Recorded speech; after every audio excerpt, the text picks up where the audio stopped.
தேசியமயமாக்கப்பட்ட வங்கிகள், கூட்டுறவு வங்கிகளில் விவசாயிகள் பெற்ற கடனை தள்ளுபடி செய்வது உள்ளிட்ட கோரிக்கைகளை நிறைவேற்ற கோரி தமிழ்நாடு அனைத்து விவசாயிகள் சங்க ஒருங்கிணைப்பாளர் குழு சார்பில் உண்ணாவிரத போராட்டம் நடைபெற்றது.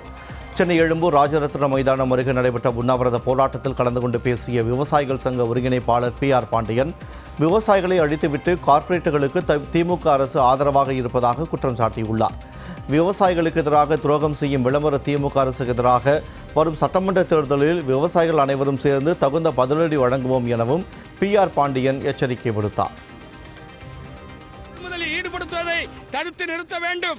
தேசிய வேளாண் காப்பீட்டு நிறுவனம் மூலம் மட்டுமே காப்பீடு செய்து விவசாயிகளுக்கு இழப்பீடு வழங்க வேண்டும். பேரிடர் காலத்தில் பேரிடர் மேலாண்மை துறையின் மூலம் அறிவிக்கப்பட்ட நிவாரண திட்டங்கள் 2 ஆண்டுகளாக விவசாயிகளுக்கு வழங்கப்படவில்லை. அதனை உடனடியாக வழங்க வேண்டும் என்பதை வலியுறுத்தி இந்த உண்ணாவிரத போராட்டத்தை நடத்துகிறோம்.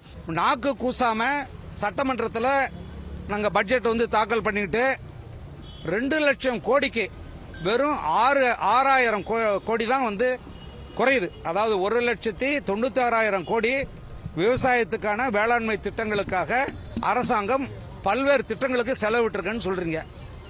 அதெல்லாம் உண்மையிலேயே செலவிட்டுனா நாங்கள் எல்லாரும் எங்க இருப்போம்? இந்த மூஞ்ச பாருங்க, 2 லட்சம் கோடி அனுபவிச்ச கூட்டமாது பாருங்க எங்க